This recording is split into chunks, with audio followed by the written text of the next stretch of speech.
10 years ago, I was watching fire dancers in amazement, and I decided to partake in the fun, jumping a flaming jump rope. In an instant, my life changed. The rope wrapped around my legs and ignited my body completely on fire. I awoke in a one-room nursing station to look down, finding my body completely bandaged. What have I done, I thought. I had been severely burned. The searing pain was unimaginable. I'm screwed. The doctors say I may never walk again normally. What hope do I have? Life as I know it is over. Thankfully, 5 days in this ordeal, my mother arrived to be my protector. And she came into my hospital room every single day with a smile on her face and an air of positivity, daring me to dream about the future. She kept asking me questions like, "Colin, what do you want to do when you get out of here? Let's set a goal." But her positivity was unrelenting and infectious.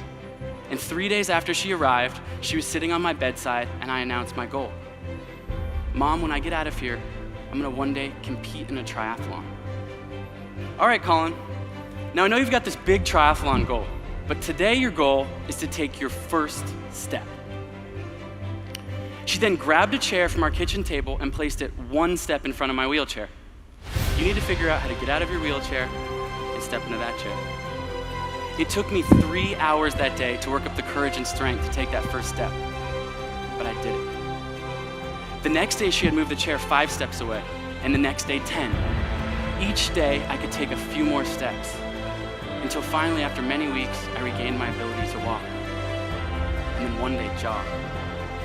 Jogging felt like flying, but jogging was a far cry from running a triathlon. So for the next 18 months, I grinded with my goal in mind.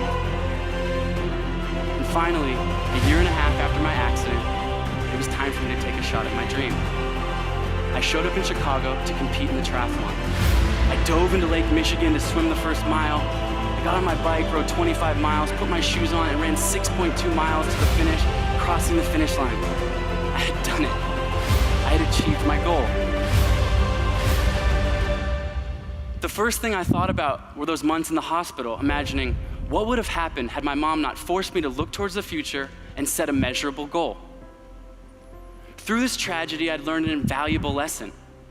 I had learned that life will test us with setbacks, but these situations aren't permanent.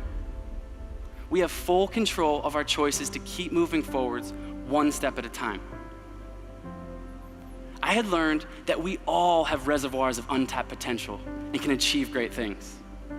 The biggest thing standing in our way? Our own minds.